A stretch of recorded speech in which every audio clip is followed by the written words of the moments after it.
Everyone, welcome to my kitchen. તો મિત્રો, આજે હું તમારી સાથે શેર કરવાની છું કાઠિયાવાડી બાજરીના રોટલાની રેસીપી।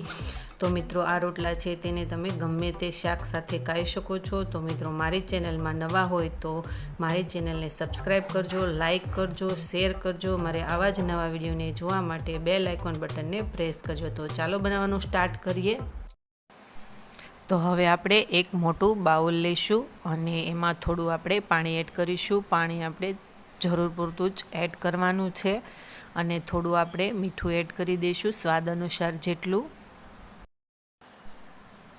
તો હવે આપણે 1 વાટકા જેટલો બાજરીનો લોટ લઈશું અને તેને ચાયણાના મદદથી આ રીતના ચાળી લઈશું, જેથી કરીને અંદર કાંઈ પણ કચરું હોય તો તે નીકળી જાય એટલા માટે।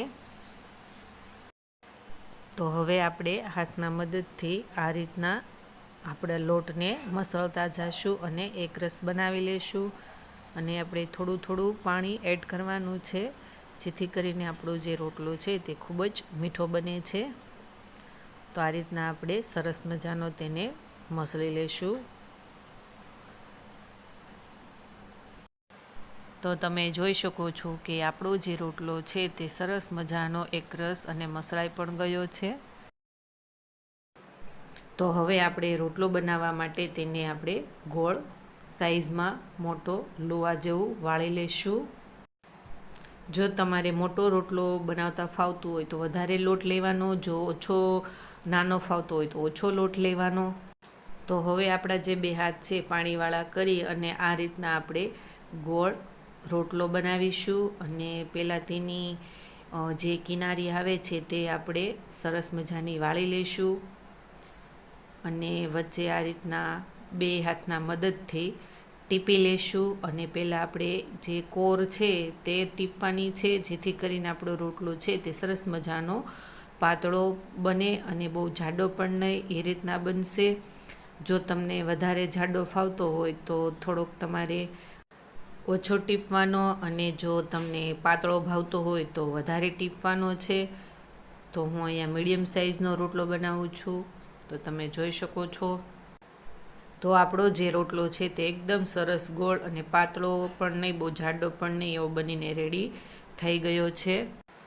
તો આપણી જે તાવડી છે તે એકદમ સરસ ગરમ થઈ ગઈ છે અને તેને આપણે હાઈ ગેસના ફ્લેમ ઉપર જ ગરમ કરવા મૂકી હતી। તો આ રીતના આપણે રોટલો છે તેને એડ કરી દઈશું અને આપણા જે રોટલો છે તેની ડિઝાઇન સરસ મજાની પડે ત્યાં સુધી આપણે તેને શેકાવા દઈશું।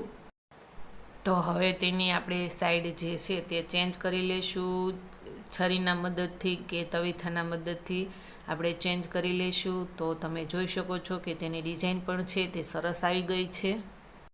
તો આ રોટલાને આપણે 1 મિનિટ સુધી શેકાવા દીધો છે। તો હવે તેની જે સાઈડ છે તે આપણે ચેન્જ કરી લઈશું।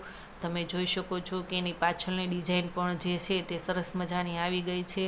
અને જો તમને વધારે કડકડિયો રોટલો ભાવતો હોય તો વધારે શેકાવા દેવાનો છે। તો આ રીતના તમે શેકાવા દેશો તો આપણો રોટલો જે છે તે ફૂલીને દડા જેવો બનશે। તો તમે જોઈ શકો છો કે આપણો જે રોટલો છે તે સરસ મજાનો ફૂલીને દડા જેવો બની ગયો છે। તો હવે તેને આપણે લઈ લઈશું એક પ્લેટમાં।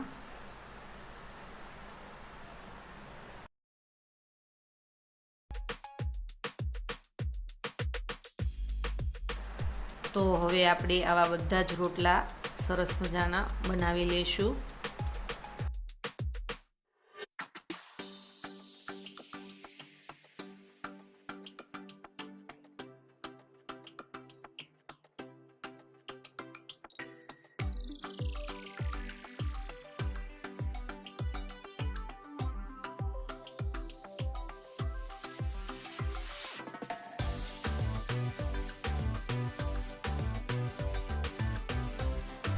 તો મિત્રો, તમે જોઈ શકો છો કે આપણો કાઠિયાવાડી સ્ટાઇલમાં બાજરીનો રોટલો એકદમ સરસ ફૂલીને દડા જેવો બનીને રેડી થઈ ગયો છે। તો મિત્રો, આ રેસીપી ઘરે બનાવવાની એકવાર જરૂર ટ્રાય કરજો।